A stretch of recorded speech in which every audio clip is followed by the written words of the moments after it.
you is the most valuable thing? I don't mean what amongst your possessions would you save in the event of a fire in your home. I mean, what do you or would you value the most? Is it a question you've ever asked yourself?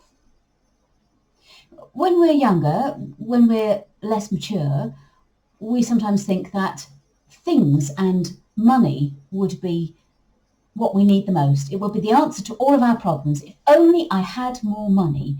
And that may still be the case for you, that you're living beyond your means for whatever reason, and that having more money would help.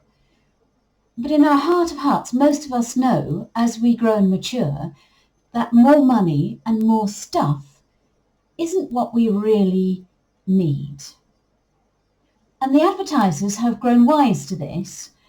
Although our social media feed and our television is still filled with adverts of stuff, what they're more likely to be doing is selling us a lifestyle. When they sell things like cars, which you can't possibly experience on a screen, or perfume, which, yes, likewise, you can't possibly experience in an advert, but they're selling you a way of life. Your life will be better, it'll be happy if you wear this perfume and drive this car. But for most of us, the most valuable things are things that can't be bought with money. Someone who loves us, being part of a family, a future, someone who knows us intimately and cares about us. Those are the sorts of things that we value as we grow to maturity. Now, the amazing thing is that God has said, you have this as a follower of Jesus. That as my child, which is what you become when you accept Jesus into your life, you have someone who loves you. You've become part of a family. There will always be someone who cares for you and listens to you and knows you intimately. The question God asks of us is, what are you going to do about it? Jesus tells a story about it. We read about it in Matthew's Gospel. We call it the parable of the talents. It's a story about a man who goes on a journey and he summons his servants and he leaves his belongings. So he leaves his talents, which we read as money, but it's also gifts, the things that the master has already given to the servants. He gives in the charge of the servants and he goes away on a long journey. And to one he gave 5 talents. One he gave 2 talents and one he gave just 1.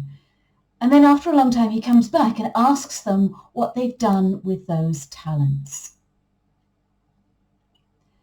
And the person who'd only had the 1 talent was fearful of his master, so he'd buried it in the ground and done nothing with his talent, the gift that the master had given him.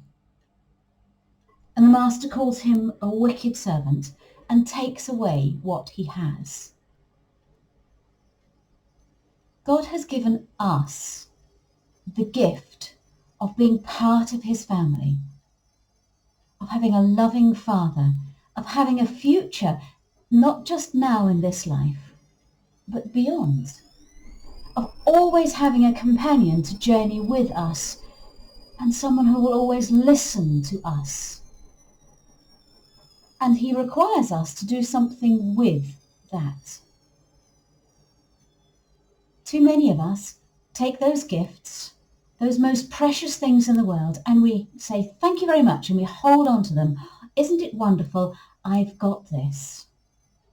And we never tell anyone else. And we never live as if we're the richest people in the world.